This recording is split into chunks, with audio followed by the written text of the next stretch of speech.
This is Late Tea Time, the golf betting podcast that finds the best betting value closer to the first shot being struck than anyone else. Always gamble responsibly. Visit begambleaware.org for more information.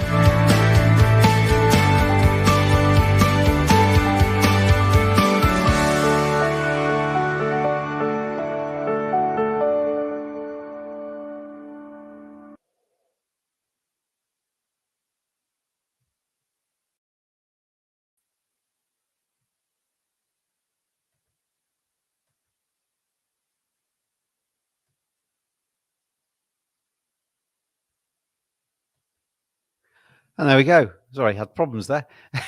Welcome along. It's the Late Tea Time podcast. What a great start to a show. And happy whatever day it is. Dave Tindall, help me. Wednesday. That's the one. Well, Happy Sawgrass Eve. So smooth that start to the Late Tea Time podcast, wasn't it? Welcome along, everybody. Late Tea Time podders around the world. Very good to see you. We come to you as late as possible on a Wednesday to bring you the very latest gossip, rumour, news from the course. And it's a good one this week, isn't it? The TPC Sawgrass, the Players' Championship. And James and Dave with you to take you through this one. And looking forward to this, DT. Yeah, one of the big events of the season in Florida. The famous 17th hole that I'm sure you're all aware of. That's sort of good viewing, isn't it? Especially if it's windy. I don't think it's going to be that windy this week, which might mean less water balls, if that's what you like seeing. I don't know. Do you like seeing balls go in the water? Depends who it is, I guess. Adds a little bit of drama, doesn't it? If it's your play, you are sort of don't. So you're always relieved when it lands. But it's not that hard a hole, is it? But there's all that water around it. Yeah, it was just surrounded by sort of slightly thicker grass. You wouldn't be a problem. It's just that jeopardy, isn't it? Knowing that if you're off, you're in the drink. So yeah. Have you been there? I imagine that. I haven't. No, not to that one. I think our colleague Gav might have been there, but I've never been there. One of those ones I'd like to tick off at some point, but I'll be a viewer again this week. It looks a very nice course, and as you say, there's some dramatic holes on it as well, so it's going to be a good watch over 4 days through the weekend. I'll give you the top end of the markets then as we approach the TPC at Sawgrass. Scotty Scheffler is the tournament favourite, best price of 10-1. You've got Rory McIlroy in there at 10s as well. 11-1 for John Rahm, 16-1 best price for Patrick Cantlay. Justin Thomas is 22, so is Max Homer. Colin Morikawa, 22-1. Xander Schauffele is best price of 28, and go down to Jason Day there at 30s, and so is Victor Hovland, and so is our friend indeed, Tony Finau. Actually, before we start getting into that, have you watched the rest of the golf on the Netflix doc? Do you know what? I haven't. I have. Right. I just wasn't compelled enough to watch it. I binge watched it all in one day after you talked about the Tony Finau one. And I agree with you. The Tony Finau one, he comes across brilliant, doesn't he? And I watched obviously the ones you talked about. I enjoyed all of them, actually. I mean, they get a little bit more, not quite as focused on one player as it goes to. There's a bit more Rory McIlroy towards the end. A lot of chat about going to the Live as that gets a little bit more real towards the end of it as well. I really enjoyed it. Really enjoyed it. Yeah, I'm sure I would happily watch it, but I don't know, just the sort of pull of it. I've been doing other things like watching Liverpool beat Man United 7-0 and that kind of thing, you know. The Matt Fitzpatrick one's good. Yes. Yeah. Is Billy Foster on it much? He's caddy. Yeah. I will watch that one then. He comes into the spoiler alert, I guess. Comes into the sort of players' room after he's won the major, and they're all going to speech. He's got all his entourage and family and stuff in this room. And Matt Fitzpatrick is a bit overwhelmed, and he's quite a quiet chap anyway, I think. So he hasn't got any words left. And so Billy Foster stands up and he does the speech for him. It's really good. He's like big on the after dinner speech scene, Billy. He's great at spinning a yarn. So yeah, that doesn't surprise me. No, he comes across really well on that, Matt Fitzpatrick. They show him back in Sheffield and they show him as a very normal lad. But Yes. I'll tell you what surprised me with that, or not surprised me, because I know they all data is a big part of golf and analyzing his swing speeds and everything. He keeps a record of every single shot he plays, whether it's practice, whether it's in a tournament, whether it's a practice round. He's got little books and yardage books going back till when he was about 12 years old. Yeah, He knows. he does know what the wind speed was at the time and everything. Yeah, he's really deep into it, isn't he? He finishes his round and goes and plots it all on his computer so he can just map his progress and see if he's getting any better. So yeah, it's fascinating. That's a really good one. Anyway, this week as well, but he's not my main pick. Yeah, where did that? You've heard the prices. We mentioned the fact we leave it late. Where does that take us? So a lot of because it's a big tournament, they've been interviewing like everybody who's near the top end of the market, which means your friend Colin Morikawa. So if you look on first glance, when you look at him, you'd say he's only played here twice before, and not really done that well. He's finished 41st on debut and missed the cut last year, but kind of just delving a little bit on that. On debut in 2021, he shot 66 in round 4, 6 under. And I think once you can do that, you kind of know, I can play well at this course. And then in that COVID year where they played a round of it before the pandemic hit and they just had to abandon it, he had shot a 4 under 68, so he was quite well placed on the leaderboard, Colin Morikawa. If you look at his current form, it's kind of good, bad, good, bad. But if you follow that sequence, it's going to be good again. He's gone third, miscut, 6th, miscut. So maybe this is due a good week. But I was interested to see what he might say because basically they've asked him, are you a bit worried about your record here? But he starts off talking about his season so far, and he says, it's been a lot better if I compare 2023 to 2022. I've done a lot more and I've actually been able to contend, and that's the biggest thing. And then about his record, he said, I really thought I was going to win the COVID year. That was 2020. To be honest, my game has only felt good coming into that 2020 tournament. So 2021, like the game still didn't feel as good. And then he says, sometimes you come to events and you feel really comfortable. You're comfortable with the setting or you're comfortable with the golf course. I feel comfortable here. And what's great about this golf course is that it does fit. I hit a lot of mid irons to short irons into greens, and you have to drive it well. And I've looked at his stats, and yeah, he's backing that up. I've seen some stats where the last 5 years at Bay Hill, the most important thing is approaches from 180 yards. The PGA Tour hasn't quite got that specific a bit of data, but it's got 175 to 200, and he ranks 10th in that. So it does follow. Well, we all know he's a great iron player.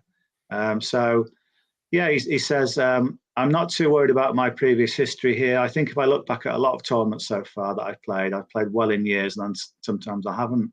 So I think he just thinks it's a matter of time before he has a good one here. He says his miscuts, he just says they're a bit weird. I think he feels he's quite close to something big. It just didn't happen for him last week, but it could be imminent, and it'd be quite nice to catch him, wouldn't it? He's a double major winner. He knows how to win these massive events. So I don't know, what have you got the odds there? Is he 20? Yeah, it's 22 to 1. Your best price is 22 to 1. 8 places. Bet365 and Sky Bet both offering 8 places on Colin Morikawa at 22s. Yeah. What's he at Betfair that are offering 12? Betfair 12 places, 14s. Yeah, it's a bit of a dip, isn't it? Yeah, probably go with it. Yeah, Coral are offering 12s as well. They're in the same price, 14. Yeah. I mean, given that we're not really trying to just scrape 12th, are we? We think he's going to win, so let's go for the bigger odds there. Yeah. There's quite a big discrepancy between 14s and 22s, isn't there? Yeah. So we'll do that. So yeah, I think at some point, some players. I brought this up last week. John Rahm, for example, has never had a top 5 in Florida, which is a bit odd. Whereas Colin Morikawa, he won the Workday Championship in Florida a couple of years ago. Excuse me, my nose is a bit itchy. So he's won that. He's got a Florida win to his name. So that's always good to have in the bag, to know that you can win, in the Florida conditions.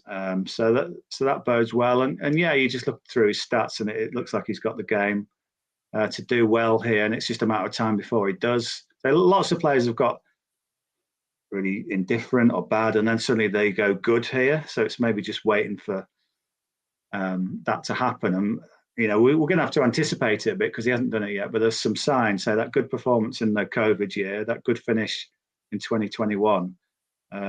Yeah, I like Colin, and of course you love him. So I was fascinated, obviously, to watch his episode on the Full Swing. Yes. Because they, as you said, they juxtapose him with Tony Finau, the relaxed family man. Colin Morikawa, very much. I mean, he's not on his own; he's got a girlfriend and family, but he's very much a solitary figure, isn't he? When it comes to his golf, very driven, very focused, not as many smiles, and but he's. I wondered with him, Dave, because he's obviously come through sort of college. He's come into the professional ranks. He's had success all the way through. How he would actually cope if he ever lost his form completely, because he's so driven, so focused, and so on golf. If he ever really did take a dip, you'd find it quite hard to cope with, I think. Yeah, I think so. He found it baffling, didn't he, that Tony Finau could play good golf with loads of kids. Yeah. It's quite like, it sounds like he's not ready. I mean, I certainly wasn't ready to have kids. What was he, 25 or something like that? 26? Yeah.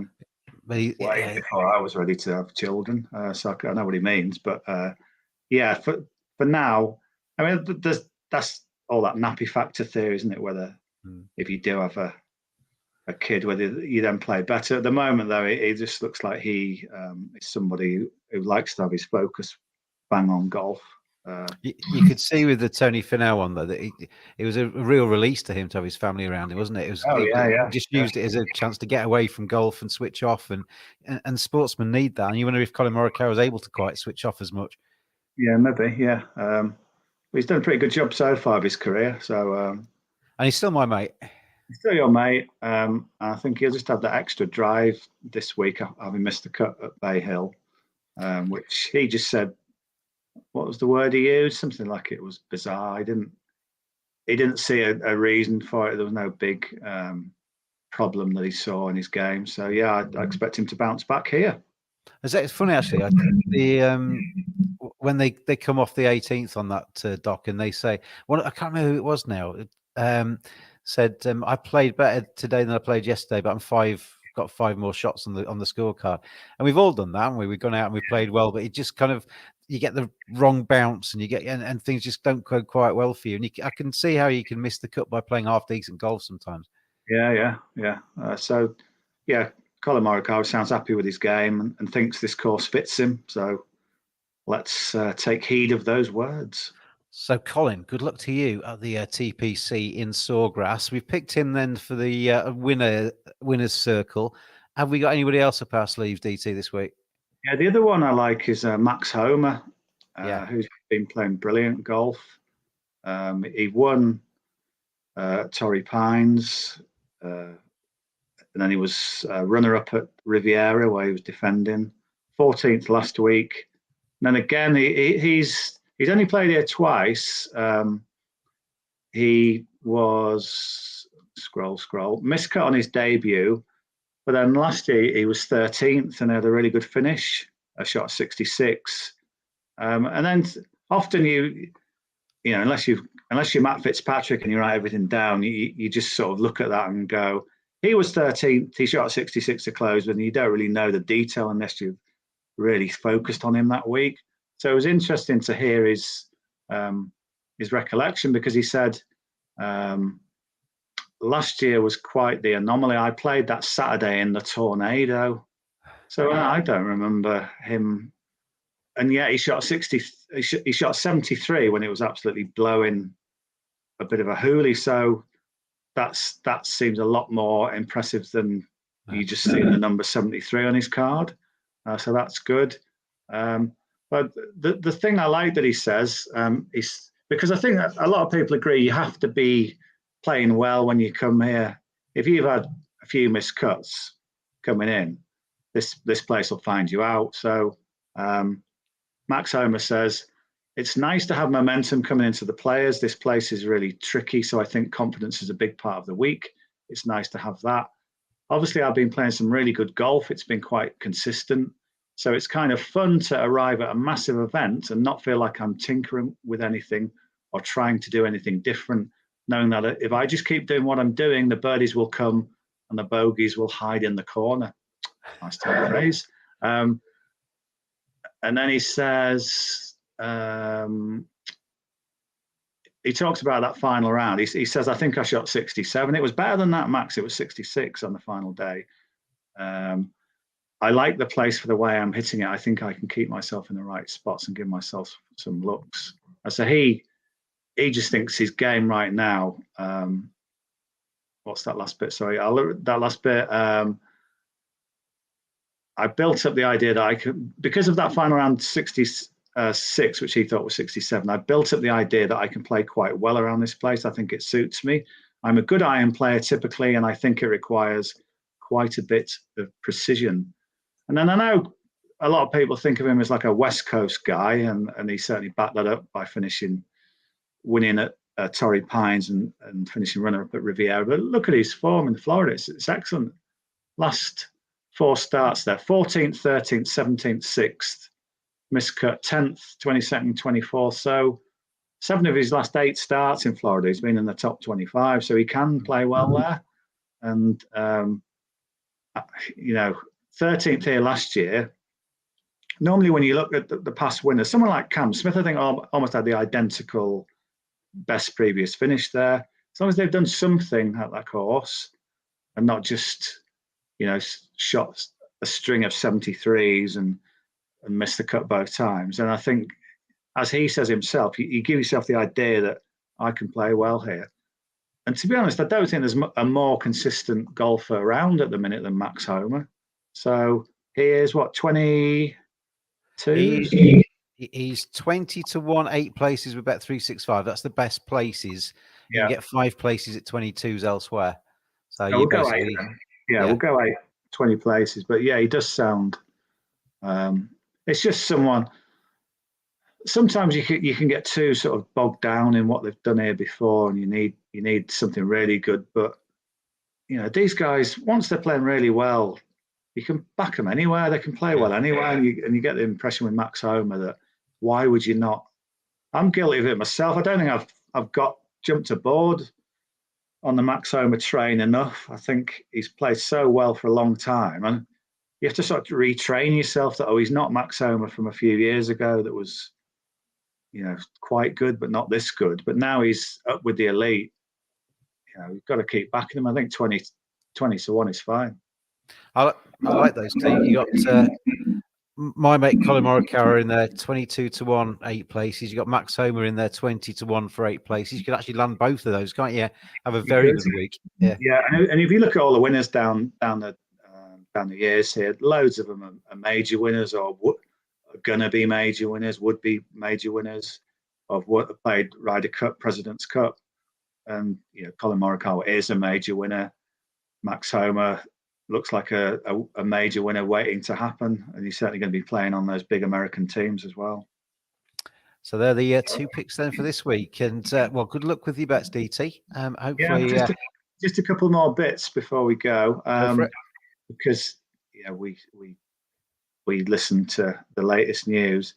I did hear Callum Tarran, the English player who did quite well in last year's US Open, that one where that's on the full swing. Who is it? I've forgotten who it is now. The one who's got with the caddy. Why can't I think of his name? I don't know. You haven't given me any clues. I have. The one who's self-deprecating all the time, and I've just forgotten his name. Oh, he's great. I can't. That's a really good episode because he's fantastic in it. Yeah, and his caddy. Yeah, his caddy's good as well. His caddy follows me. Caddy's his mate from school. What's his name, Dave? I had a brain freeze on him. I only watched that the other day. No, this is like cruel, isn't it? Can we edit this bit out? And he's such a good bloke. His wife's lovely. He just loves life. Has beaten cancer. His mum died of cancer. He's got that sort of poignant backstory, and he's just taking life by the scruff of the neck and having a good time with it, isn't he? Joel Damon. That's it, yeah. Wow. Must have a mental block there with him. But yeah, so Callum Tarrant played well in that one. Matt Fitzpatrick, US Open. So he's interviewed on TalkSport on the Hawksby and Jacobs show. It's like for foreign listeners, it's like a sort of daytime sports show, live from Florida. And he said he's practiced there a lot and lives there. And he actually said, anyone who fancies a flutter this week, he's worth a go. And I went, oh, right. So I just checked his form because I didn't really recall him doing anything of late, just to see what he has been doing. Sorry, which one are you talking about? Of the Callum team? Tarrant. Because he was runner-up in the RSM Classic, so he's finished second in a PGA Tour event this season, so he's clearly got something about him. But his last 4 events, miscut. So, yeah, what do you do with that information? He says he likes this course and he's played it a lot. But I don't know if you found him in a match bet. I couldn't find him odds on him to make the cut. Maybe you have more luck than me. But you're balancing bad form on paper against his word, where he thinks he's a decent bet around there. Anyway, I thought I'd mention it for anybody who sees him in a match bet or anything. I'm just Gino Bonelli is Joel Damon's caddy. They're at school together, and he basically has him on the bag. He's a good golfer himself, and they get on like a trait. But basically, it's quite funny because when he hits a bad shot, his caddy's not averse to turning around and saying "you absolute," and giving it back to him. But they're kind of like really tight. Yeah. But there's a theory in that, by the way, that if because they're expecting or have just had a child. And they were out shopping for a pushchair and things like that on the episode. The caddy's got a theory that he's always had this kind of so laid back kind of, and he actually says somebody's got to be number 70 in the world. Why can't it be? Why shouldn't it be me? But everybody's saying you've got the talent, you've got the skill to be top 20, whatever. And they're actually thinking that his wife actually says now he's got the child coming or probably arrived by now. His mind will focus and he will be on it to actually win stuff now for the child rather than just lope about and just take it in his stride. So you might see his performances go up a notch. Yeah, I was waiting for some sort of bounce on the back of that program that everyone will go, oh, what a great guy you are, Joel Damon. But last week he missed the cut, shot 79 in round 2, and then he missed the cut the week before. So we'll see. It's kind of one of these players. It'd be nice to back him as like a project, wouldn't it? And whatever his form is, just have a couple of quid every week. And I reckon he'll pop up at some point. And he'll be on it. In the kind of Hall of Fame on the Late Tea Time podcast, we've got Colin Morikawa. We've got Victor Hovland's coming there. I think we should bring in Joel Damon because he's just a nice bloke. Yeah, he's looking at his form now. He's finished 12th on debut. Yeah, and this season he had a really good spell in November when he was 3rd in Mexico, 9th in Houston, and 5th at the RSM Classic. So he has shown good form. He's just gone off the boil a little bit. We'll see, but yeah, I quite fancy that idea of just sort of cheering him on with a couple of quid every week. He'd be a very popular major winner if he ever got over the line in one, I think, because he's got a big fan base out there now. Anyway, Joel Damon, good luck to you, Max Homer and Colin Morikawa, carrying the bulk of our cash at 20-1 and 22-1 respectively. 8 places you can get for both of those at Bet365. DT, thank you. Thank you, James. And thanks out there, everybody, for watching. It's been good to have you with us on the Late Tea Time podcast. We'll see you around about the same time next week. I'm going to play this music, and then we'll look for the